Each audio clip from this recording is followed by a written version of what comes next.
Ça commençait déjà à chauffer. J'ai appelé le docteur Oko. J'ai dit, docteur Oko, mon pied, mais les flagyles, oui, on va te ramener les flagyles. J'ai dit, si vous n'avez pas l'argent pour m'acheter les flagyles, donnez-moi une ordonnance. J'avais ma soeur qui était avec moi, elle qui m'avait accompagnée. C'est mon corps, c'est moi qui suis en train de souffrir. Donnez-moi juste une ordonnance. Moi-même, je vais acheter mes flagyles. Oui, oui, oui. Les flagyles ne sont pas arrivés. C'est la nuit maintenant, je n'ai pas dormi, j'ai pleuré toute la nuit. Ça chauffait donc, parce que quand ils ont opéré, ils ont mis un plâtre. Donc, ça chauffait dans le plâtre là-bas. Je disais, je sens que c'est du tout qui est en train de se former. J'ai appelé toute la nuit, on appelait, ouais, et leur téléphone était fermé. Le matin, très tôt le matin, il arrive. C'est quoi? Moi, j'ai dit que je n'ai pas dormi. J'étais en train de pleurer, j'ai dit, je n'ai pas dormi. J'ai trop mal, mon pied va se gâcher encore, mon pied. Ils ont appelé l'ambulance est venue. L'ambulance nous a cherché, on est reparti à l'hôpital. Le médecin, quand on est arrivé, il fallait ouvrir une fenêtre, là où ils avaient fait la greffe pour que ça puisse respirer. Mais avant même, donc dès qu'ils ont commencé à ouvrir la fenêtre, parce qu'il y avait un tissu avant le truc du plâtre. Donc, il y avait déjà du pus qui coulait. Le médecin qui m'a opéré, quand il est venu, il a regardé, il a dit, vous n'avez pas acheté les flagyles, vous n'avez pas donné. J'avais bien insisté. Quand on est parti, il y avait peut-être 3 ou 4 équipes qui sont parties au Maroc pour les évacuer. Mais arrivé au Maroc, il y a de ceux qui n'ont même pas été consultés. Je ne sais pas s'ils ont été consultés, ils ont dit, ouais, non, ça ne sert à rien, on ne va pas t'opérer. Donc, normalement, l'évacuation était prévue pour 2 mois, au plus tard 3 mois. Les gens pouvaient déjà rentrer au pays. Mais il y a des gens qui sont venus, ils ont fait 1 semaine, 2 semaines, on leur a donné 300 € pour le mois, et puis tu es venu, tu as vu le Maroc, 300 €, on te dit que demain ou bien dans la semaine, vous repartez. Pardon Laetitia, vous êtes en train de nous dire qu'il y a certaines victimes qui ont été évacuées au Maroc, elles sont arrivées au Maroc, au lieu de prendre soin d'elles, on leur a donné juste 300 € pour le mois, et puis bon, une façon de leur faire visiter juste le Maroc, et puis voilà, débrouillez-vous, c'est cela. Oui. Et ces victimes-là sont reparties au Congo. Ils sont repartis au Congo, aujourd'hui ils sont au Congo. Ils sont au Congo. Ils n'ont pas été traités. Ils n'ont pas été traités. Parfois, les autres, peut-être, ils ont fait des prélèvements, ils ont fait des examens, ils ont dit, ouais, les examens, les résultats ne sont pas bons, le sang est déjà gâché, si on t'opère, ça va être trop grave, donc ça ne sert à rien, quoi. Mais ça, en fait, ça, on le dit à certaines victimes. On dit à certaines victimes, moi, on m'a dit ça, mais j'ai peur. Donc, ils font peur aux gens pour que les gens puissent. Donc, c'était quoi?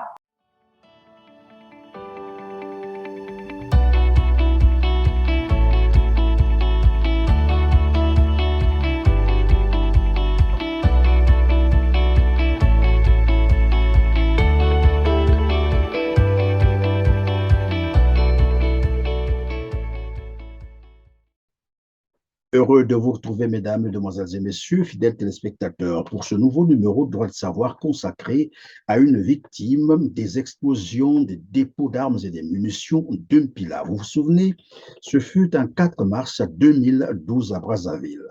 10 ans après, de nombreuses victimes comme elle se battent encore dans l'espoir de trouver une bonne prise en charge.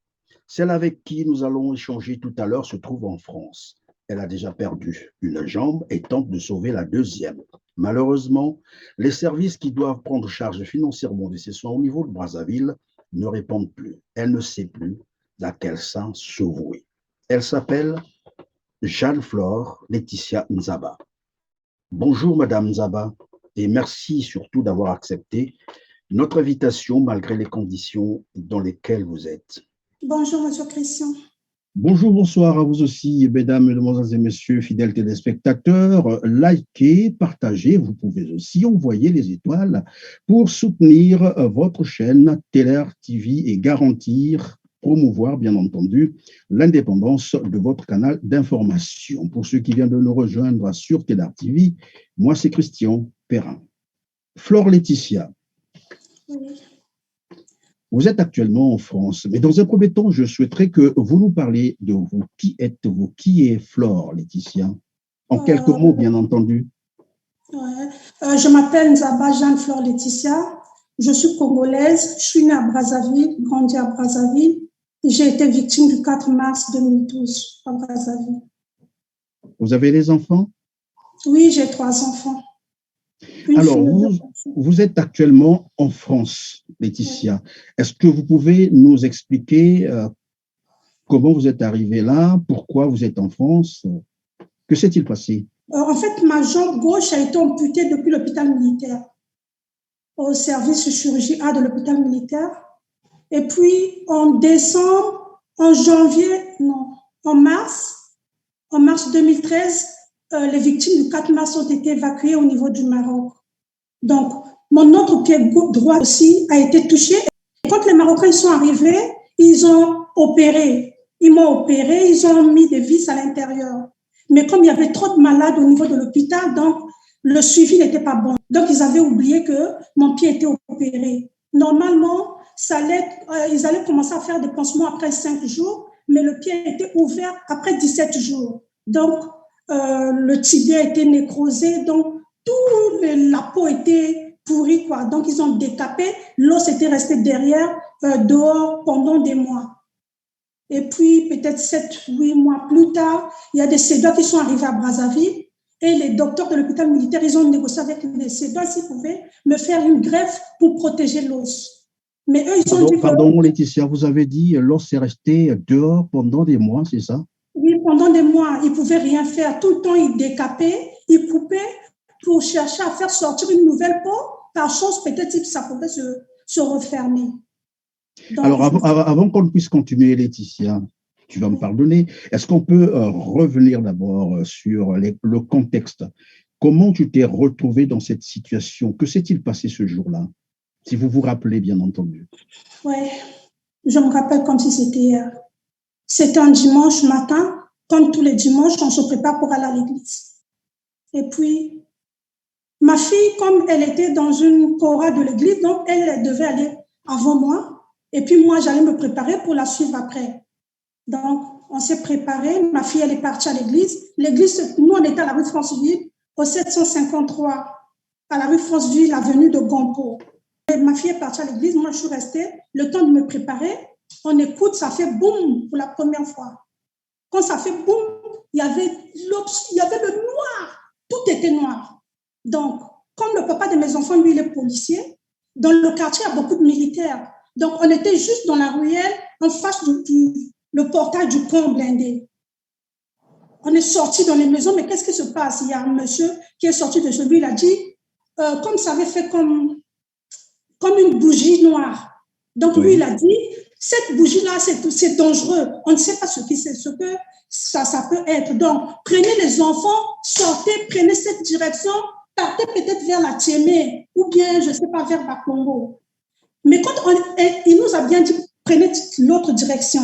Donc, quand je suis sortie, quand je suis arrivée à l'avenue, je me suis rappelé que ma fille était à l'église. Je ne pouvais pas partir et laisser ma fille à l'église. Donc, j'ai fait un demi-tour. Je suis partie chercher ma fille. Je suis arrivée à l'église. Il y avait déjà des gens qui sortaient avec le son. Partout, toutes les ruelles étaient pleines. Mais je suis arrivée, j'ai pris ma fille. Il fallait qu'on reparte. Donc, jusqu'aujourd'hui, je me dis l'erreur que j'avais fait, peut-être que c'est parce que j'étais encore repartie de l'autre côté. Non, sinon, ce n'est pas une erreur, c'est tout normal. C'est le cœur d'une maman. Ce n'est pas une erreur. Il ne faut pas se culpabiliser pour cela. Et donc, vous avez pris votre fille. J'ai pris ma fille. J'ai dit, on va d'abord se réfugier chez Tata vers Texaco la Tiémé. Donc, quand on sort de l'église, avant même d'arriver à l'avenue, ça fait pour la deuxième fois, boum. Mais moi, j'avais un bébé. Mon garçon, il avait 1 an et quelques mois. Donc, il était au dos. Et puis, ma fille à la main. Quand j'arrive au coin de la rue Babembe pour aller vers les murs, il y avait déjà des gens qui étaient vers les murs. Ils ont dit, non, toi, tu as un enfant au dos. Les murs sont en train de se crouler sur les gens. Donc, reste là-bas, ne viens pas ici. Donc, moi, j'ai pris comme ils avaient dit, si vous écoutez, ça fait boum, il faut coucher par terre. Oui. Donc, je me suis couchée par terre avec ma fille. Mais j'ai senti un grand vent passer sur mes pieds. J'ai juste senti le vent, je n'ai rien vu. J'ai juste senti du vent. Après, quand c'est fini, les gens commencent à se mettre debout pour fuir. Là, je sens que quand je sais de bouger ma jambe gauche, je sens que le genou, les os du genou ont fait crrr. J'ai dit merde, mes jambes. Ma première réaction était d'ouvrir mon bébé qui était au dos, de donner à ma fille, de repartir à l'église. Elle a commencé à pleurer, maman, maman. Bon, quand j'ai essayé avec le pied gauche, le pied droit, le tibia, l'os du tibia qui était à l'intérieur, qui était cassé à l'intérieur. Donc, je ne pouvais pas, c'était devenu lourd. Je suis restée là. Ma fille pleurait, maman, je ne peux pas te laisser. Maman, tu vas mourir. J'ai dit, je ne vais pas mourir. Je suis la fille de Dieu, je ne vais pas mourir. Repars à l'église, il y a des gens là-bas peut-être qui vont vous aider. Mais elle pleurait, elle ne pouvait pas. Et puis, il y a une femme qui l'a pris et l'autre et mon bébé, ils sont partis. Moi, je suis restée là. Il y a une autre femme que je ne connaissais pas. Je ne l'ai plus revue, la femme là. Elle est en train de pleurer. Eh, ma soeur, tu vas mourir. Je ne peux pas te laisser. J'ai dit, je ne te connais pas. Va, prie pour moi, mais ne reste pas là, c'est dangereux. Elle a dit, non, je ne peux pas, je ne peux pas. Quand j'ai essayé de regarder, j'ai vu un frère de l'église qui passait. J'ai dit, s'il te plaît, appelle le frère Chéri, c'est mon frère. Il a appelé le frère Chéri. Je ne sais pas s'il va me voir. Le frère Chéri est venu. Il m'a pris. On était non loin de la rue, donc la rue Njombo, la rue Abembe, le caniveau de Mère Odé. Ceux qui ont habité à Wendé, ils connaissent Mère Odé. La nuit, il faisait des grillades là-bas. Donc, il m'a mis dans le caniveau. Lui-même aussi, il a fait rentrer les pieds dans le caniveau. Il est resté assis. Il me disait, ma soeur, aie la foi, prie. Prie, prie. Moi aussi, je prie pour toi. Il faut prier. On était là, on était en train de prier, Il y a un taxi qui venait, qui allait passer. Il a dit, s'il te plaît, on était déjà nombreux là-bas. Il y a une autre femme elle avait une plaie au dos. Quand elle respirait, le sang coulait comme s'il y avait, on renversait l'eau dans le bidon. On était là. Le monsieur, il est arrivé, il a dit au monsieur, s'il vous plaît, monsieur, prenez le sang, ramène-les à l'hôpital. Il a dit, non, moi, je vais pour chercher ma famille. Ma famille est partie à l'église. Lui, il a dit, mais là-bas, il n'y a plus personne. Lui, il a dit, non, moi, je vais partir, je vais prendre ma famille. Quand il allait juste démarrer sa voiture, le troisième, ça fait boum. Donc, le vent du bruit du truc l'a tourné la voiture. Après, il a eu peur, il a tourné sa voiture. Il est venu, il a dit, faites-les rentrer. On nous a fait rentrer les uns sur les autres. Donc, il y avait du sang partout, les sons des autres coulaient sur les autres. On est parti. Selon moi, je croyais qu'on allait être les premières personnes à arriver à l'hôpital. Donc, il a dit, comme ça se passait à Wendé, c'est sûr que le CHU c'est déjà plein. On part directement à l'hôpital militaire pour gagner le temps. Arrivé à l'hôpital militaire, même aux urgences, il n'y avait plus de place. Il y avait des gens couchés partout à l'intérieur. Ceux qui venaient, ils rentraient sans attendre. C'était des gens qui avaient déjà les pieds coupés. Ils restaient juste une partie. Eux, là, on les envoyait directement au bloc opératoire. Mais nous, on était restés là. On est resté là peut-être jusqu'à 19h. Il y a eu un moment où il fallait chercher, négocier qu'on puisse suturer les plaies, faire un peu d'anesthésie parce que ça faisait mal.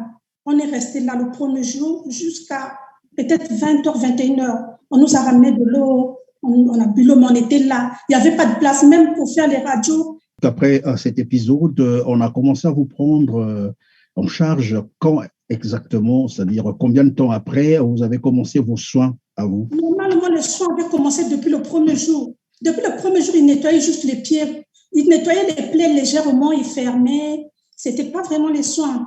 Parce que le lendemain, le matin, quand on s'est réveillé, tous les plaies étaient devenus noirs. C'est comme si on nous avait renversé, je ne sais pas, les poussières du charbon, quoi. C'était devenu noir. Donc, il fallait couper toutes les peaux noires. Eux, ils savaient qu'il n'y avait pas de traitement. Il n'y avait pas de traitement. Il n'y avait pas de traitement et probablement c'est ce qui a conduit finalement à l'infection de vos jambes, c'est ça? Oui, il n'y avait pas de traitement. On nous donnait on vous donnait comment? Quoi? Les produits pour les douleurs, juste pour les douleurs, mais sinon, il n'y avait pas vraiment de traitement. Il n'y avait pas vraiment de traitement. Et après tout cela, qu'est-ce que vous avez fait? À quel moment on a commencé à penser qu'il fallait sauver la jambe, la traiter carrément? Dès le début, quand moi j'étais à l'hôpital, d'abord c'est les Camerounais qui sont arrivés pour aider, les militaires camerounais. Après, les Marocains sont arrivés. Quand les Marocains m'ont vu pour la première fois, ils ont dit que ma jambe avait juste 5% de chance pour 5% de chance pour être sauvée. Ouais. Donc, il fallait amputer la jambe. Mais les docteurs, ils ont dit non, nous, on est des chrétiens, on a déjà eu des cas plus graves que ça. peut-être que ça pourrait marcher. Pour en entendant en cours, on va computer, on va d'abord traiter pour voir comment ça va donner. Pardon, Ils ont dit Letty. que c'est pas pareil. Pardon, vous avez dit, les docteurs ont dit, nous sommes des chrétiens. C'est des Congolais ou bien des étrangers? Oui, des Congolais. Ouais, ils ont dit aux docteurs marocains que nous, on était des chrétiens. Ça ne servait à rien de précipiter les amputations. Peut-être que ça pourrait marcher. On va d'abord soigner. On va d'abord faire des pansements. Mais ils avaient détapé toute la chair. Donc, l'os se voyait, l'os du genou. Après, ils ont mis le fixateur. C'est même les Marocains qui ont dit, comme c'est le cas, on va au moins mettre le fixateur externe pour mobiliser le pied, pour qu'elle ne bouge pas n'importe comment. Donc, ils sont venus me chercher à l'hôpital militaire. Ils avaient fait comme un site au camp Ornano. Ils ont mené les malades pour opérer là-bas et puis les malades sont repartis à l'hôpital. Donc, on est parti au camp Ornano, on m'a opéré. Ils ont mis le fixateur externe dans le pied gauche et puis ils ont mis les vis dans le pied droit. Je suis restée juste une journée. Après, je suis repartie à l'hôpital. Mais quand ils opéraient, ils faisaient le dossier, ils envoyaient le dossier. Mais quand je suis repartie à l'hôpital, les infirmières, il y avait tout le monde, donc le dossier a disparu. Mais quand les médecins y passaient pour faire la visite générale, ils demandaient, mais dans ce pied-là, il y a quoi? Moi, je disais, mais j'étais au camp, on m'a opéré. On a opéré, mais ils ont ouvert. Non, ils n'ont pas ouvert. Bon, on est pressé, on passe, on va revenir. C'était tout le temps, c'était comme ça, tout le temps, c'était comme ça. Après, une fois, quand ils sont passés, ils ont dit, mais le pied là, c'est toujours pas ouvert. J'ai dit, non, ils n'ont jamais ouvert. Qu'est-ce qu'ils ont fait avec? Moi, j'ai dit, mais où est le dossier? Ils ont cherché le dossier, il n'y a pas de dossier. Il a dit, ouvre-moi ce pied. Donc, quand ils ont ouvert, c'était la catastrophe. La peau était devenue blanche. Il a dit, il faut décaper, vraiment, c'est grave. Après, ils ont essayé, ils ont coupé toute la chair du devant, parce que derrière, il n'y avait pas de... C'est juste le devant qu'ils ont essayé de couper. Donc, l'os du tibia était dehors. Comme c'était coupé en trois, donc c'était coupé comme ça, en trois, la partie du milieu, c'était vraiment dehors. Mais il y avait la partie là où il y a le pied et puis là, la jambe. Donc, je suis restée avec ça pendant peut-être 8 mois. Peut-être 6 mois, 7 mois. Et puis les CEDOA, ils sont arrivés pour faire les greffes de lièvre. Ils ont opéré des gens. Les médecins, ils ont négocié qu'on puisse me faire une greffe. Eux, ils ont dit normalement, ils ne sont pas spécialistes pour ça, mais ils ne peuvent pas faire la greffe osseuse. Ils vont essayer de fermer avec la peau, peut-être pour protéger, afin que ça ne puisse pas trop s'aggraver. Mais quand ils m'ont pris pour le bloc, donc ils ont retiré. J'ai même la photo du fixateur. Ils ont retiré l'os qui était dehors. Ils ont ouvert derrière. Ils ont pris le muscle. Ils ont mis à l'intérieur. Ils ont gratté la cuisse, la peau. Ils ont pris la peau à la cuisse. Ils ont fermé. Mais comme là où ils avaient enlevé l'os, il n'y avait rien. Donc, le pied a commencé à se déformer. Donc, je suis restée avec le fixateur jusqu'à... Je suis sortie de l'hôpital le 19 décembre 2012. Je suis partie au site parce que là où nous on habitait, la maison était cassée. Je suis partie au site de Cité de 17. Je suis restée là-bas avec le fixateur externe et puis le pied qu'on avait amputé aussi, ça compliquait, ça faisait sortir l'eau tout le temps. Donc, c'était plus ouvert. Après, ça commençait quand même à se fermer, mais il y avait toujours des pansements, même jusqu'en décembre, il y avait toujours des pansements, on faisait des pansements au site là-bas. Après, en mars, on nous a évacués en mars, le 14 mars 2013, pour le Maroc. Donc, normalement, j'avais d'abord le fixateur, il fallait que je reparte à l'hôpital militaire pour enlever le fixateur qu'on m'avait mis, pour que je puisse m'asseoir dans l'avion. Donc, ils avaient mis un plâtre, et puis je suis repartie au site. Donc, on nous appelait au CHU, il y a l'évacuation, les malades du 4 mars, ils ont fait des passeports, on est parti au Maroc. Avant de partir, pardon Laetitia, avant de partir, on avait retrouvé ton dossier médical? Non. Le dossier que le Marocain avait fait, ils n'avaient pas retrouvé. Maintenant, ils avaient fait un nouveau dossier des docteurs de l'hôpital militaire. Alors, donc, vous êtes arrivé au Maroc. Comment ça s'est passé au Maroc? Au Maroc, quand on est arrivé au Maroc, on nous avait On est arrivé au Maroc, il y a les bus qui sont venus nous chercher à l'aéroport. On était normalement à Rabat. Donc, les bus nous ont pris à l'aéroport de Casa jusqu'à Rabat. On a logé tout le monde dans les appartements. Maintenant, il y a des ambulances. L'ambulance, en fait, ils avaient signé des papiers avec Ibn Khaldoun, une clinique Ibn Khaldoun. C'est la clinique qui a pris en charge toutes les victimes du 4 mars. Ceux qui étaient partis. Donc, vous n'étiez pas dans un hôpital, mais on vous a laissé dans les appartements qu'on avait loués probablement. C'est ça? Oui. On n'était pas à l'hôpital, on était logés dans les appartements. Donc, l'ambulance venait nous chercher dans les appartements quand on avait des rendez-vous à la clinique, et puis on partait à l'hôpital, et puis quand on finissait, les ambulances nous ramenaient dans les appartements. Et pendant combien de temps ça s'est passé comme ça? Tout le temps. Parce que nous, quand on est arrivé, je suis restée peut-être 2 jours, 3 jours. On est parti à l'hôpital. On m'a dit qu'on va m'emmener à l'hôpital le soir. Donc, le soir, je suis partie hospitalisée le soir. On m'a transfusée. Donc, on m'a préparé pour le bloc, pour l'opération du pied. On m'a préparé pour le bloc. J'ai dormi peut-être 2 nuits ou 3 nuits à l'hôpital, à la clinique. Après, ils m'ont opéré. Ils ont coupé au niveau du bassin. Ils ont enlevé l'os. Ils ont fait la greffe au niveau du pied.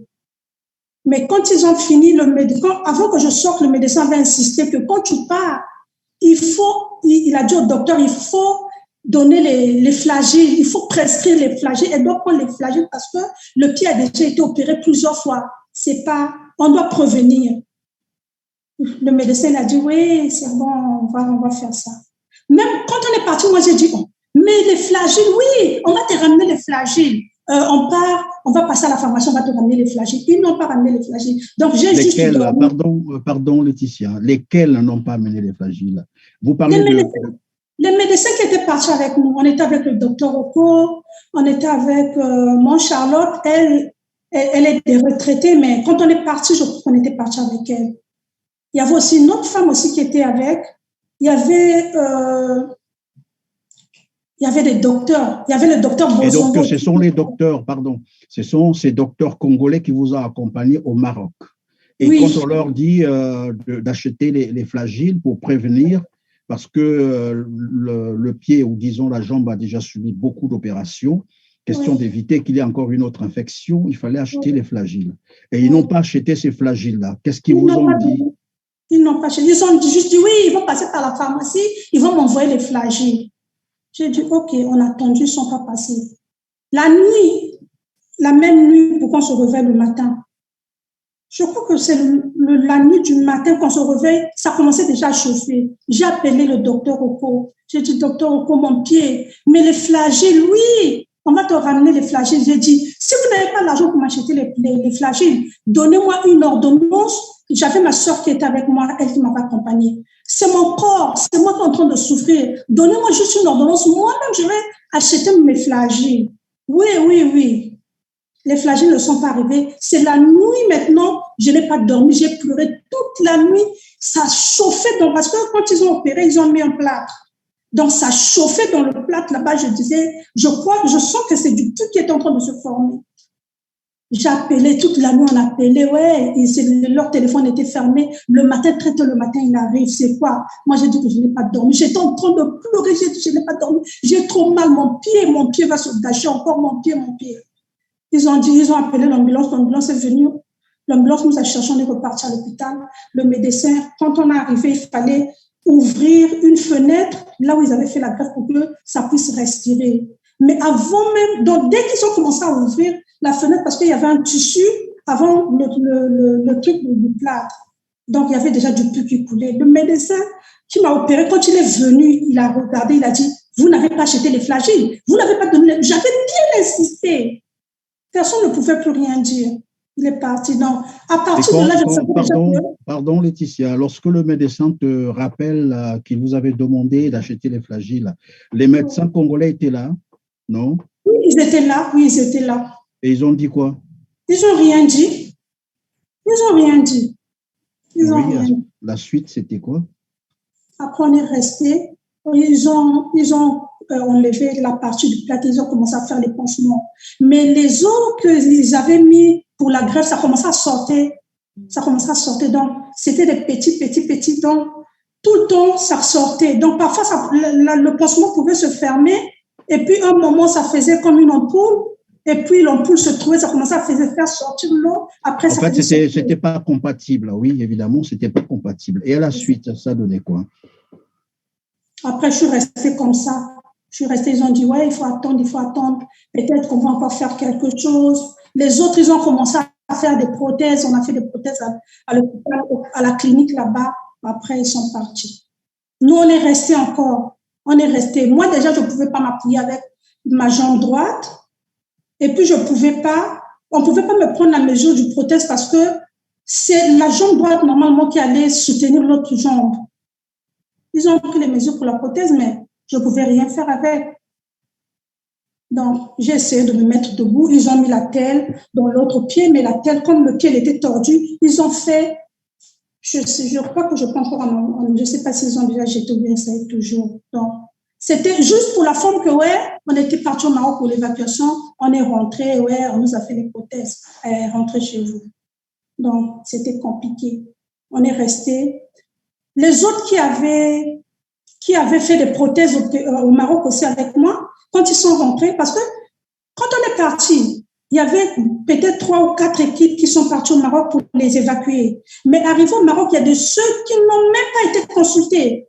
Je ne sais pas s'ils ont été consultés, ils ont dit, ouais, non, ça ne sert à rien, on ne va pas t'opérer. Donc, normalement, l'évacuation était prévue pour 2 mois, au plus tard 3 mois. Les gens pouvaient déjà rentrer au pays. Mais il y a des gens qui sont venus, ils ont fait 1 semaine, 2 semaines, on leur a donné 300 € pour le mois, et puis tu es venu, tu as vu le Maroc, 300 €, on te dit que demain ou bien dans la semaine, vous repartez. Pardon Laetitia, vous êtes en train de nous dire qu'il y a certaines victimes qui ont été évacuées au Maroc, elles sont arrivées au Maroc, au lieu de prendre soin d'elles, on leur a donné juste 300 € pour le mois, et puis bon, une façon de leur faire visiter juste le Maroc, et puis voilà, débrouillez-vous, c'est cela. Oui. Et ces victimes-là sont reparties au Congo. Ils sont repartis au Congo, aujourd'hui ils sont au Congo. Ils n'ont pas été traités. Parfois, les autres, peut-être, ils ont fait des prélèvements, ils ont fait des examens, ils ont dit, ouais, les examens, les résultats ne sont pas bons, le sang est déjà gâché, si on t'opère, ça va être trop grave, donc ça ne sert à rien, quoi. Mais en fait, ça, on le dit à certaines victimes. On dit à certaines victimes, moi, on m'a dit ça, mais j'ai peur. Donc, ils font peur aux gens pour que les gens puissent. Donc, c'était quoi? Ils disent, de façon, alors, donc, si j'ai bien compris, Laetitia, une manière de vous dissuader pour que vous repartiez au Congo. En fait, on vous fait peur comme ça. Votre sang est déjà infecté, on ne peut plus rien faire. Et que, bon, quand on vous a fait peur comme ça, ben, naturellement, vous pensez déjà vite rentrer. Mais ils ne m'ont pas donné les flagellations, ça a encore aggravé ma situation. Je suis restée, les autres sont rentrés au pays. Après des mois, les autres y rentraient. On est resté, moi, et au Delhi, je ne sais pas si elle va me voir. Elle avait sa grande soeur qui l'avait accompagnée à Julie, et moi, j'avais ma petite soeur qui m'avait accompagnée, Bicha. Donc, on était 4 dans l'appartement. Mais sinon, les appartements avaient déjà été libérés, tout le monde était rentré. On était restés 4. Nous, quand nous sommes restés, c'était devenu encore pire parce que les bailleurs, ils venaient pour nous demander est-ce que vous allez continuer le contrat, le bail. Vous arrêtez. Non, on dit, mais comment? Nous, on n'a pas encore fini, on va continuer. Mais vous devez. On ne paye pas. Votre docteur ne paye pas, mais on fait comment? Non, on dit, mais non, on ne sait pas. Mais nous, on sait qu'on continue. Pardonnez-moi, Laetitia. Donc, les bailleurs viennent vous voir pour vous dire que vous devez de l'argent, l'État congolais ne paye plus et que soit vous continuez à payer avec vos propres frais à vous, soit vous libérez les appartements. C'est cela. Donc, et ceux qui étaient partis avec vous, ceux qui devaient prendre charge ou qui s'occupaient un peu du paiement et autres, étaient où? D'autres, la majorité étaient rentrés au pays. Il y avait juste un seul docteur qui était resté avec nous au Maroc. Parfois, il était au pays, parfois il venait. Lui, il était là. On est parti. Lui, il avait son appartement aussi à lui. On est parti lui voir pour lui expliquer la situation. Il dit, ouais, mais qu'est-ce qu'on peut rien faire? On doit juste attendre. On doit juste attendre. Donc, si là-bas, ils n'envoient pas l'argent, nous, on peut rien faire. Non, nous, on a faim. Parce qu'on nous donnait 300 € pour tout le mois pour se nourrir. Et puis, c'est eux-mêmes qui payaient les appartements. Donc, il y avait même des mois, on passait comme ça, il n'y avait rien. Même les 300 €, il n'y en avait pas.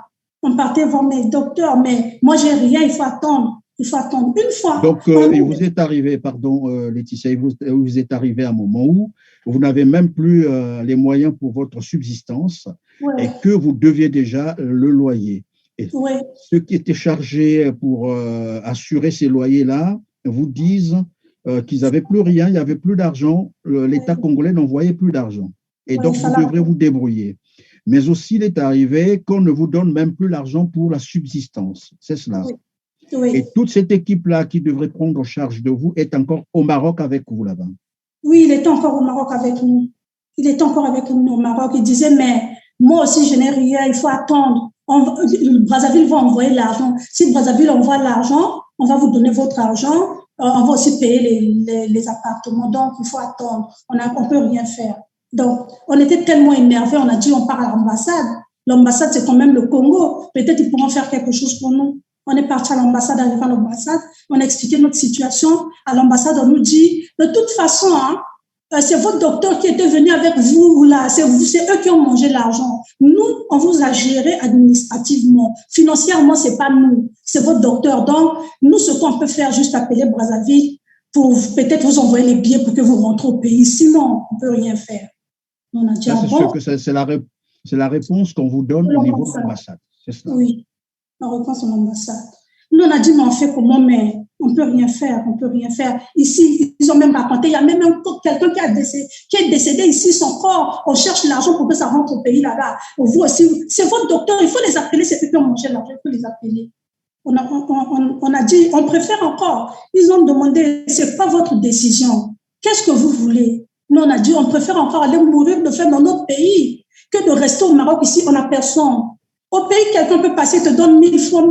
Tu peux savoir, quelque part là-bas, va acheter ça. Mais au Maroc, on ne connaît personne, on ne sait pas par où commencer. On va continuer à rester comment? On préfère. Alors, si j'ai bien compris, Laetitia, vous avez été abandonné, carrément. C'est cela? Oui, on était abandonné. Par l'État congolais, parce qu'évidemment, l'évacuation avait été organisée par l'État congolais. On vous a abandonné au Maroc.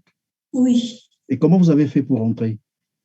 On a attendu, le docteur, il passait toujours ce que vous avez fait, même si j'allais vous aider.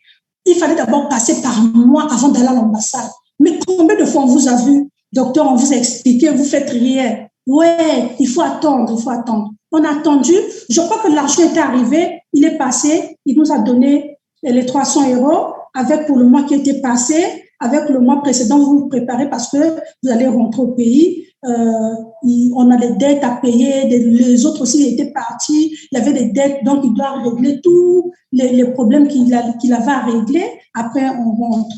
Donc c'est comme ça que c'est. Donc en fait, si j'ai bien compris, sa préoccupation ou leur préoccupation était que vous rentriez au Congo-Brazzaville, que vous ne restiez plus au Maroc là-bas parce qu'ils ne pouvaient plus rien faire. Alors donc à ce moment-là, vous décidez donc de rentrer au Congo. Vous connaissez le docteur qui était en train de vous suivre comme ça, c'est-à-dire à qui on avait en fait convié la délégation, s'il faut le dire. C'est quel docteur déjà? Il y avait le docteur Bozongo, il est déjà décédé.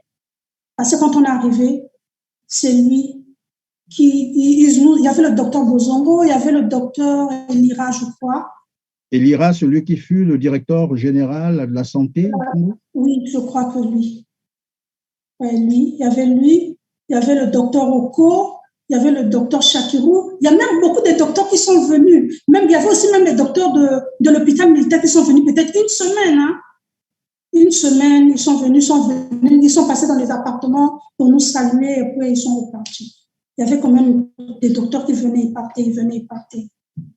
Alors, donc, finalement, vous êtes rentré au Congo. On vous a payé les titres de voyage, c'est-à-dire les billets, et vous êtes rentré au Congo. On nous a donné nos billets, on nous a donné les billets, on est parti. On nous a programmé Il y a une voiture qui nous a pris, je crois que c'était la voiture de l'hôpital aussi, je ne sais pas si c'était l'ambassade, qui nous a pris, et puis jusqu'à l'aéroport à Casa. Et puis à Casa, on a fait des formalités, on est rentré au pays. Et quand vous êtes rentré au Congo, on est venu vous prendre à l'aéroport où chacun devrait non, chacun partit de sa manière, chacun partit.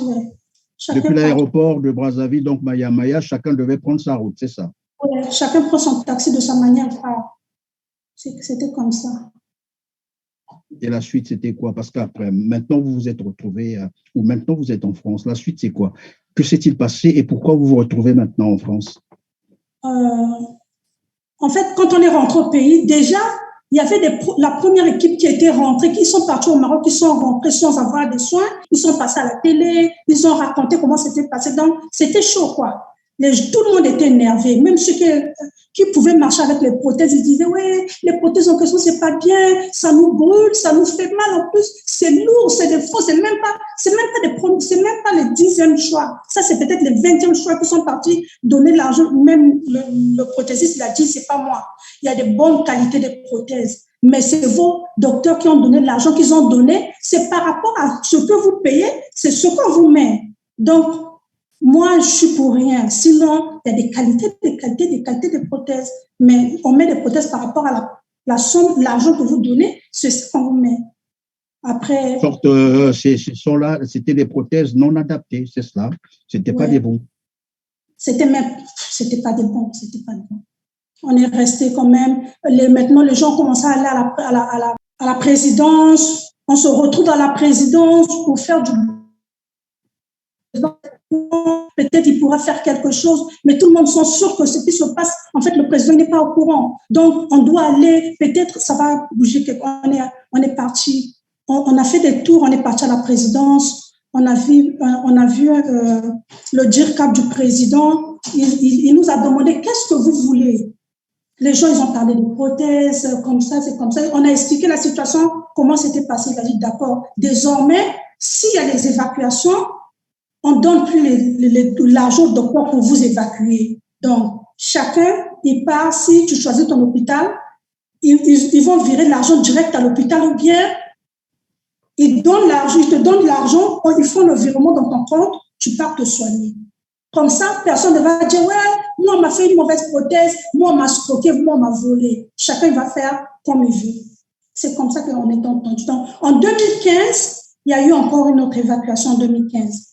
Donc, en 2015, ils ont fait l'évacuation, ils ont envoyé l'argent normalement au Maroc. Et puis, les gens, ils ont dit, moi, j'étais au Maroc, on m'a pas fait une prothèse. Et moi, maintenant, je ne pars plus au Maroc. Moi, je préfère aller en Afrique du Sud. Là-bas aussi, ils font des prothèses. Donc, il y a eu un peu du bruit. Donc, ils ont dit non, l'argent des hôpitaux, on refuse. Chacun prend son argent, il peut faire sa prothèse comme il choisit sa prothèse comme il veut. Donc, ils ont donné l'argent à tout le monde. Ceux qui voulaient aller faire les prothèses, nous tous, on est partis. Moi, je suis repartie au Maroc parce que j'avais toujours le problème avec mon pied. Donc, je suis repartie au Maroc. Je suis repartie voir le docteur qui m'a fait opérer.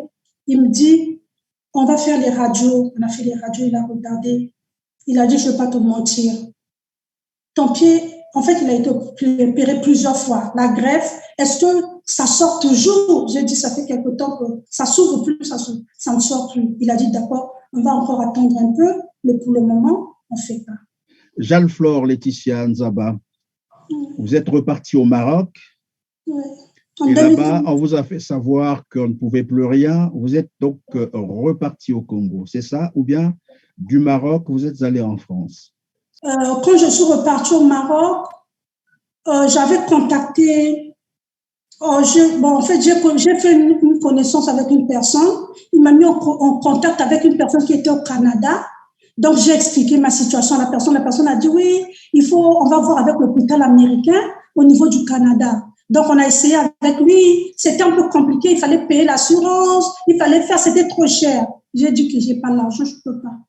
Après, on m'a dit, mais au niveau de l'hôpital américain à Houston, l'hôpital américain.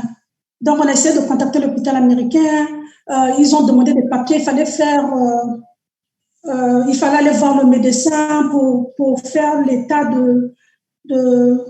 faire un truc médical, expliquer la situation. Donc, j'ai envoyé aux États-Unis, à Houston, le médecin, ils ont vu, ils ont dit d'accord, ils pourront m'opérer. Donc, il fallait que je parte. Donc, j'ai fait des démarches avec l'argent que j'avais, j'ai fait des démarches, on est parti à l'ambassade. Arrivé à l'ambassade, ils disent que non, normalement, vous avez l'argent. Oui, on voit que vous avez l'argent, mais qu'est-ce qui prouve que l'argent que vous avez, ça va suffire avec les soins que vous avez besoin? Aux États-Unis, l'hôpital, c'est très cher. Donc, on vous propose de recontacter l'hôpital, demander un devis au niveau de l'hôpital américain. Après, vous pouvez faire un recours après 15 jours. Donc, normalement, il fallait ce qu'on allait faire, mais je connaissais personne aux États-Unis. Je pouvais pas. Je pouvais recontacter l'hôpital, mais ils ont dit l'hébergement au niveau de l'hôpital, à l'hôtel, c'est pas possible. Par exemple, si l'hôpital dit que tu vas rester 2 mois ou 3 mois, tu ne vas pas payer l'hôtel pendant 2 mois, 3 mois. Donc, il faut chercher un hébergement. Si quelqu'un peut vous héberger, il vous envoie le papier. Comme ça, quand vous partez, nous, on sait que vous allez à telle destination.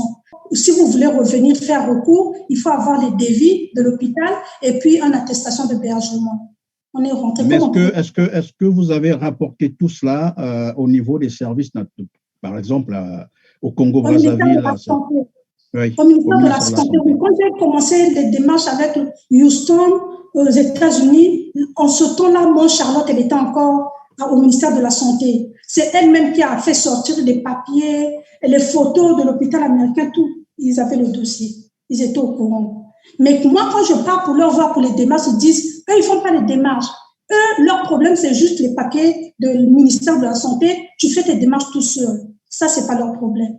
Donc, c'est ce que je faisais. Oui, mais puisque apparemment, c'est ce que j'ai semblé comprendre, il s'est posé un problème de garantie, hein, c'est-à-dire vous allez vous faire soigner à Houston, mais les moyens financiers que vous disposez ne semblaient pas convaincre l'administration américaine. D'accord? Mais est-ce que vous êtes reparti donc au ministère de la Santé pour dire, bah, écoutez, là-bas, on a besoin d'une garantie financière qui peut, par exemple, me permettre de rester aux États-Unis pour tout le séjour, par exemple, nécessaire pour tes soins? Non. Je suis partie. Quand je fais les démarches, par exemple, quand je pars à l'ambassade, je repars au ministère de la Santé pour leur demander l'attestation de vacation parce que l'attestation de vacation, au moins, ça m'aide pour prouver que je suis prise en charge par l'État. Mais je leur explique par rapport au devis, regardez, ils disent que mais normalement, le barème de l'évacuation sanitaire, ça s'arrête à 10 millions. Ça ne peut pas dépasser 10 millions. Donc, que tu aies besoin de plus, ça ne leur regarde pas. Ils ont dit, ça s'arrête à 10 millions, ça s'arrête à 10 millions. Mais oui, mais vous étiez dans un cas, en réalité, il devait avoir un procès pour qu'on évalue normalement votre situation, que vous soyez indemnisé par rapport à ce que vous avez subi comme préjudice, et cela pouvait vous permettre de prendre évidemment charge, de garantir vos soins. Mais du moment où vous n'étiez pas encore arrivé à ce niveau-là, l'État congolais a l'obligation de prendre charge de vos soins, quel qu'en soit ce que ça peut coûter. Quand on suit les démarches, il faut aller au trésor pour continuer à aller les supplier. Moi, j'ai besoin de... Je vais aller pour me faire soigner. Il faut payer de l'argent, bien, il faut faire le virement. Je suis partie voir le deuxième fondé. Je suis rentrée dans son bureau, j'ai ramené tous mes papiers. Je lui ai montré, il a regardé. Il m'a vu, il a regardé le dossier, il a dit, l'hôpital de Houston, moi, je pars dans cet hôpital. L'argent que vous... Tu es sûr que cet argent, ça va suffire? J'ai dit, mais monsieur, c'est ce qu'on m'a donné. Je ne sais pas comment je peux faire. Il dit, je suis sûre que ça ne va pas marcher. Mais on essaie quand même. Mais j'ai fait combien de tours? Je ne peux même pas me mettre debout. En plus, mon pied il était tordu. Je ne pouvais même pas m'appuyer. Je suis sur le fauteuil. Je vais dans le bureau de la première fondée. Elle dit, c'est quoi le problème? Oui, c'est un papier d'évacuation sanitaire de victime du 4 mars. Ah, Binopé. Moi, si on l'aime ici, bateau. 4 mars. On est fatigué de ça. Il n'y a pas l'argent pour le compte de 4 mars. Il faut revenir plus tard. Ça, c'est la fondée. Oui, Madame Boulou. Qui vous dit ça? Elle va regarder en face, elle dit 4 mars là. On est fatigué. Tout le temps, 4 mars. On est lassé de vous entendre. 4 mars, 4 mars, on est vraiment. On est fatigué. Il y en a encore, donc peut-être, eux, ils croient que c'est fini, quoi, ça n'existe plus. 4 mars, ouais, c'est fini. Mais elle vous répond comme si l'argent lui appartenait, c'est comme, alors qu'elle travaille au Trésor. Oui, au Trésor. Donc, elle était fatiguée de vous entendre parler 4 mars, 4 mars. Et la suite, c'était quoi? Tout le temps 4 mars, tout le temps 4 mars, on est fatigué, il n'y a rien. Il n'y a rien pour le compte de l'évacuation sanitaire, il n'y a rien. Il faut attendre. Donc, si quelqu'un souffre… Et quand elle vous dit ça, elle vous voit dans l'état où vous êtes là. Oui, elle te voit dans son bureau. Je suis dans son bureau sur mon fauteuil roulant. Je suis dans son bureau, elle me dit ça. Avec un pied déjà amputé. Oui. Avec un pied déjà amputé. Et après, c'est quoi? La suite, c'est quoi? J'ai attendu. Le deuxième fauteuil m'a donné rendez-vous. Il fallait revenir plus tard. Quand je suis revenue, il n'était pas là. Il y avait peut-être un enterrement à Oyo. Il fallait attendre qu'il revienne de l'enterrement. Je suis repartie au ministère de la Santé. J'ai dit on a raté le visa je leur ai rendu compte ce que l'ambassade des États-Unis avait dit. Donc, mon neveu, il est étudiant. Il a dit, bon, l'hôpital américain, en France aussi, on va voir l'hôpital américain, c'est partout. Donc, on va essayer de voir. Au niveau de France, il y en a. On va essayer. Donc, on a essayé avec l'hôpital américain de Paris. Et puis, eux, ils m'ont invité. Ils ont dit, ouais, ils ont demandé les radios, l'observation médicale. J'ai envoyé, ils ont regardé, ils ont dit, avant de décider, je dois faire mon géoscanner. Donc, le géoscanner au pays, on ne peut pas le faire. Donc, il fallait que je vienne le faire sur place. Donc, je suis partie à l'ambassade. Je suis repartie au ministère de la Santé. Je leur ai expliqué, ils ont dit d'accord, ils ont fait l'attestation. Il faut venir prendre peut-être dans 2 jours. Je suis repartie, ils m'ont donné l'attestation d'évacuation. J'ai dit, mais je fais comment? J'ai un peu d'argent qui était resté pour l'opération que je n'avais pas fait. Donc, on fait comment? Ils ont dit, ouais, tu vas d'abord avec ça, tu arrives sur place, tu fais des examens, tu fais des consultations, tu envoies les devis. Tu nous envoies les devis. Nous, quand on aura les devis, on va signer, on va envoyer les devis. On pourra payer l'hôpital directement ou bien on te fera un virement. Comme ça, tu payes l'hôpital. OK. Ça, on te le dit au Trésor, c'est ça? Au ministère de la Santé, non. Au ministère de la Santé. Donc, ouais. On te demande d'utiliser ton argent. C'était déjà 2018, je crois. 2018.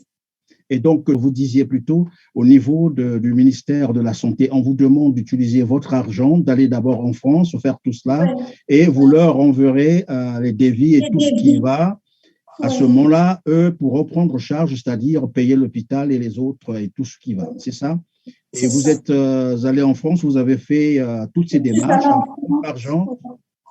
J'ai fait des examens, j'ai payé les consultations, j'ai fait des examens. Il y a trois chirurgiens qui m'ont vu. Ils ont fait je leur ai expliqué, je suis victime du 4 mars. Moi-même, je ne peux pas payer l'hôpital. Donc, il faut faire les devis. On va envoyer au ministère de la Santé. Le ministère de la Santé, il va payer. Ils ont dit, d'accord, ce n'est pas pour la première fois. On a l'habitude de faire ça. Mais normalement, il y a une dame qui travaille à l'ambassade. Je crois qu'il parlait pour Madame Bokilo. Elle vient voir les malades ici. On travaille avec l'ambassade. C'est bon, on va faire les devis. Ils ont fait les devis. Ils m'ont remis les devis. J'ai envoyé les devis à Brazzaville. Quand les devis sont arrivés à Brazzaville, en janvier 2020, les devis sont arrivés. La personne qui m'avait demandé d'envoyer les devis, elle a dit, mais j'ai présenté les devis au chef. Il dit que ça ne peut pas se passer comme ça. Il y a l'ambassade au niveau de Paris. Tu dois passer par l'ambassade. Il y a quelqu'un qui s'occupe des malades, des évacués sanitaires au niveau de l'ambassade. C'est à elle que tu dois remettre le dossier et puis elle va renvoyer le dossier au niveau du ministère de la Santé. Comme ça, c'est comme ça que ça se fait. Donc, il faut passer par elle. Et donc, entre-temps, je vais récapituler. Entre-temps, vous avez donc pris votre argent, vous avez fait toutes les démarches nécessaires et vous êtes arrivé en France. Après avoir fait tous ces bilans-là, vous renvoyez donc le dossier au niveau de Brazzaville, donc au ministère de la Santé qui vous avait demandé d'utiliser votre argent pour arriver en France. Vous l'avez fait et là-bas, on vous dit, écoutez, ça ne se passe pas comme ça. Alors qu'au départ, c'est bien au ministère de la Santé, comme vous avez dit, de faire ces démarches, d'arriver en France. Et là, on vous dit, désormais, il faut passer par l'ambassade. Il faut passer par l'ambassade, oui. Donc, on est parti à l'ambassade. On nous a dit, ouais, si c'est pour l'évacuation sanitaire, c'est pas ici. Il faut aller, c'est de l'autre côté. ORG, quelque chose comme ça, il faut aller là-bas. Vous demandez Madame Bokilo, c'est elle qui s'occupe des malades évacués au niveau de la France. On est parti. Arrivé là-bas, il n'y a pas d'ascenseur, c'est des escaliers. Donc, j'étais partie avec ma soeur qui m'avait accompagnée depuis Brazzaville. Et puis, il y avait un autre frère, bon, il est corollaire de Brazzaville, c'est lui qui nous a accueillis, c'est lui qui nous avait pris l'hôtel au niveau de Paris. Donc, quand on est arrivé, c'est lui qui nous aidait parce qu'on ne connaissait pas, c'est lui qui nous emmenait à l'hôpital, il passait la journée avec lui, mais je peux te dire en gros qu'on lui payait la journée. C'est comme ça que ça se passait. On est parti voir Madame Bokilo. Madame Bokilo, je peux dire que je suis allée à l'ambassade plus de 5 fois. Je n'ai jamais vu Madame Bokilo de face. Il y a sa secrétaire qu'on appelle Madame Dengue, c'est elle encore jeune. C'est elle qui descendait, peut-être c'est sa secrétaire, c'est elle qui descendait. Oui, c'est quel problème? J'ai expliqué le problème. Ouais, il faut envoyer, est-ce que tu es évacué? Est-ce que tu as une attestation d'évacuation? Donc, je ne suis pas évacuée. Je viens, donc je n'ai rien à faire. Je viens juste pour inventer, dire n'importe quoi. J'ai dit, je suis victime du 4 mars. Victime du 4 mars, là, d'abord, elles sont fous. Elle veut d'abord savoir si c'est vrai, tu as une attestation d'évacuation. J'ai dit oui, il y a l'attestation, mais c'est bon, de toute façon, on ne prend rien.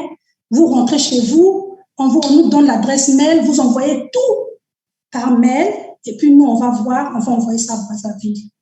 Janvier, j'ai envoyé tous les documents, on a attendu. Même si tu fais de mail, tu n'as pas de réponse. Donc, tu sais que ton mail a été reçu, mais il n'y a pas de suite. On est resté. Tu appelles au téléphone, oui, Madame Bokilo, elle-même, elle n'est pas là. Ça ne sert à rien que vous venez. De toute façon, le dossier a déjà été traité. Le dossier, on envoyait à l'autre ambassade. On va envoyer à Brazzaville. Pendant un an, j'ai appelé, je pars à l'ambassade.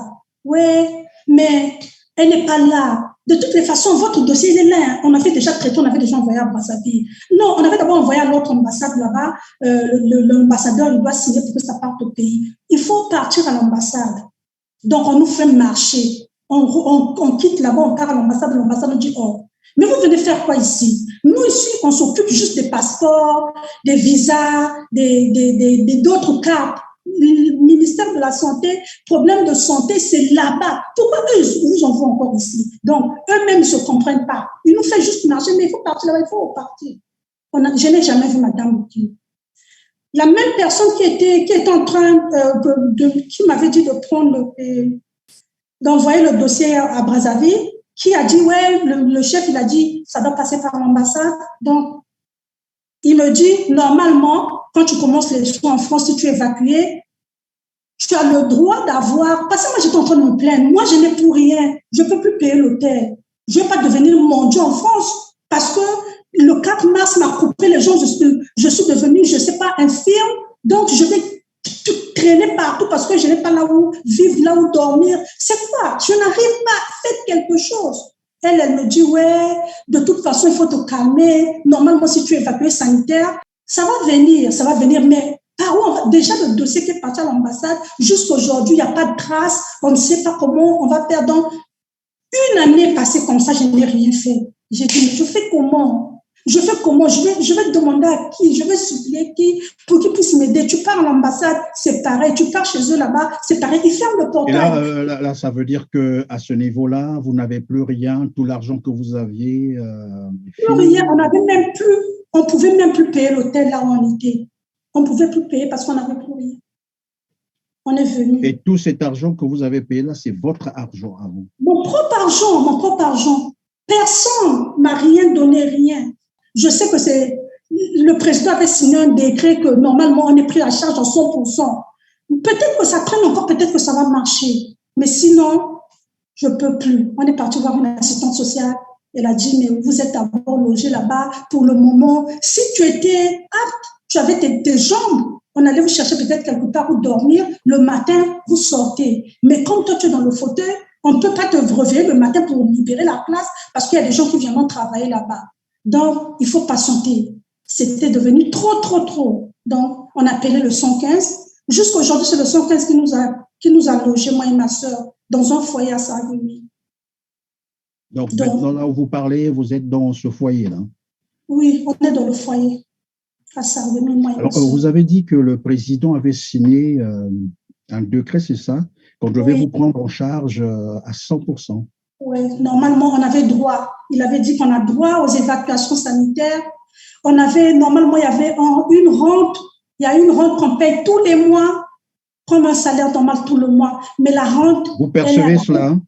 Vous l'avez perçu, cette rente? normalement, on perçoit, mais ça fait 7 mois d'arriéré, ça passe pas.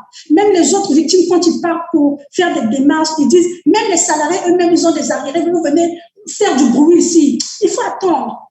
Donc, ils donnent quand ils veulent. Quand peut-être il y a un mouvement, les victimes ils se réunissent, ils font du bruit. Peut-être ils vont donner 1 mois ou 2 mois. Après, ils vont encore attendre, peut-être après 3 mois. Après, il y a encore des arriérés de 2020. De 2021, on a encore des arriérés. 2022, donc ça fait 7 mois d'arriérés qu'on n'a pas perçu. Mais avec 220 000 qu'on nous donne, il y a des enfants qui partent à l'école, il y a des victimes qui travaillent, ils ne peuvent plus travailler. Ils ont mal partout. Donc, ils payent leur maison avec les 220 000, ils se nourrissent tout le mois avec les 220 000. Ils ne peuvent même pas arriver à la fin du mois. Donc, ils sont bourrés chez comment est-ce qu'on les appelle, les bailleurs. Ils s'endettent tout le temps, tout le temps. Donc, quand on paye la rente, le bailleur, il est déjà là au trésor. Quand on te donne les 220 000, tu lui donnes d'abord les 220 000. Après, tu prends encore pour attendre l'autre paye quand ça vient. C'est comme ça que les gens vivent. Ils ne donnent pas. Ils donnent quand Jeanne-Flore Laetitia Nzaba, votre histoire est, j'allais dire triste, mais bon, une histoire très complexe d'ailleurs. Malheureusement, le temps, comme on dit, la télé, à l'heure, c'est l'heure. Le temps qui nous a été imparti touche pratiquement à sa fin. Alors maintenant, là où vous êtes, vous continuez à suivre vos soins. Comment ça se passe? c'est compliqué. Je suis au centre de rééducation. Normalement, je suis avec la prothèse parce que l'amputation qu'on m'avait fait, c'est presque toute la piste qui est partie. Donc, en fait, le moignon qui est resté pour mettre la prothèse, elle est très courte. Normalement, le docteur, le chirurgien qui m'avait opéré, il voulait encore rallonger un peu pour avoir la possibilité de mettre la prothèse normale. Mais pour le moment, le moignon, en fait, le clou qu'il veut, il veut mettre un clou pour rallonger un peu. Mais pour mettre le clou n'est pas encore sur le marché pour le moment. C'est pas encore sur le marché. Donc, on attend. Quand il y aura des clous vont arriver sur le marché, je vais encore me faire opérer. Alors, mais dans la situation où vous êtes maintenant, là, où nous sommes en train de réaliser cette émission, comment vous faites? Qui prend charge de vous exactement? Personne. Personne ne prend charge de moi. En dehors, il y a une dame qui m'avait aidée. C'est elle qui a fait à ce qu'on puisse m'opérer. La Geneviève, je ne sais pas si elle me voit. C'est elle. Je crois qu'elle ne travaille plus, elle est retraitée. Elle travaillait dans un centre de rééducation au Berg. Donc, il y a un monsieur que j'étais partie voir à la Croix-Rouge. C'est le monsieur qui m'a mis en contact avec cette dame-là. Et puis, la dame-là, elle se connaissait avec le docteur Brinker, le docteur qui m'a opéré. Donc, c'est elle qui a pris rendez-vous pour moi. On est parti à Strasbourg voir le docteur Brinker. Le docteur Brinker m'a vu. J'ai ramené tous les examens que j'avais fait à l'hôpital militaire. Tout ce que les médecins avaient, les comptes rendus, tout, il a regardé. Après, ils m'ont opéré. Pour la jambe qui était courbée, ils ont mis le fixateur externe. Il y a des photos. Ils ont mis le fixateur externe. Je suis restée 11 mois avec le fixateur parce que l'opération a été faite le 30 décembre 2020. J'ai été opérée pour la première fois. J'ai fait 5 jours à Haute-Pierre de Strasbourg. Je suis repartie, on m'a hospitalisée dans un centre de rééducation à Sarreguemines, l'Auberge. Je suis restée là-bas du 5 janvier jusqu'au 31 décembre. Donc, je sortais pour les contrôles à Strasbourg, quand il y avait des examens à faire, il y avait des radios, je partais, je repartais. Alors, bon, voilà, donc on va terminer probablement par cette dernière question. Que souhaitez-vous que l'on fasse pour vous? Un message, par exemple, une préoccupation, un message particulier, voulez-vous adresser aux autorités congolaises? Votre mot de la fin, c'est quoi? En fait, mon mot de la fin est que je n'ai pas encore fini avec l'hôpital. J'ai des devis que j'avais envoyés à Brazzaville depuis 2020. Il y a un devis, sur les 3 devis que le médecin ils avaient fait, il y a un devis qui a été passé depuis décembre 2021. Ils ont envoyé à la CCA. Ils ne veulent pas. Ils disent qu'il n'y a pas d'argent. Et puis, les deux autres devis sont bloqués au niveau du ministère de la Santé. J'ai encore des soins. Je demande juste qu'on puisse m'aider. Je n'ai pas de maison. Je suis dans un foyer. Je n'ai pas de papier. Je n'avais pas fait la demande d'asile. Je n'ai pas fait la demande d'asile parce que je sais que le président, il avait dit qu'il prend en charge la situation du 4 mars. Donc, je souffre. Je suis devenue comme une mongeante dans un pays étranger. Je ne savais pas qu'un jour ça allait m'arriver. Déjà, je suis sur une fauteuil roulante. Je n'ai plus mes jambes. Je suis amputée. Il y a les photos. Je ne montre pas. La bourse des malades au niveau de l'ambassade, en fait, ils s'en foutent. Donc, je ne sais pas, c'est comme si je n'ai pas le droit. Mais je demande juste l'aide. Mes enfants sont restés au pays. Il n'y a personne qui s'occupe d'eux. Même ma fille, elle est tombée enceinte. Parce que moi-même, je ne suis pas là. Elle n'a que 17 ans. Elle n'a que 17 ans. Moi-même, je ne suis pas là. Mes enfants, ils souffrent. Ils dorment à gauche, ils dorment à droite. La personne qui va faire du mal à mes enfants, je ne connais pas. Parfois, il y a des jours, je ne sais pas comment ils vivent là-bas. Mais je demande si l'affaire de 4 mars, là, si ça n'allait pas arriver, je n'allais pas être là aujourd'hui, abandonner mes enfants à leur propre sort. Moi-même, déjà, je sais que ma vie, elle est déjà perdue. Je ne peux plus rien faire. Même le père de mes enfants, il m'a abandonné parce que je suis devenue infirme. Il ne peut plus rester avec une femme comme moi. C'est pas grave. Je me bats pour moi et pour mes enfants. Je demande juste de l'aide. S'il vous plaît, aidez-moi. S'il vous plaît, aidez-moi. Je souffre, je n'ai rien. Je vis dans un foyer. Bien, voilà, c'est la fin de cette émission. Triste réalité d'ailleurs. Et je crois que le message est passé et que quelque chose pourra finalement être fait. Mesdames, Mesdemoiselles et Messieurs, merci de nous avoir encore fait confiance. Likez, partagez. Vous pouvez aussi nous soutenir en envoyant les étoiles. On se dit donc à très bientôt. Merci.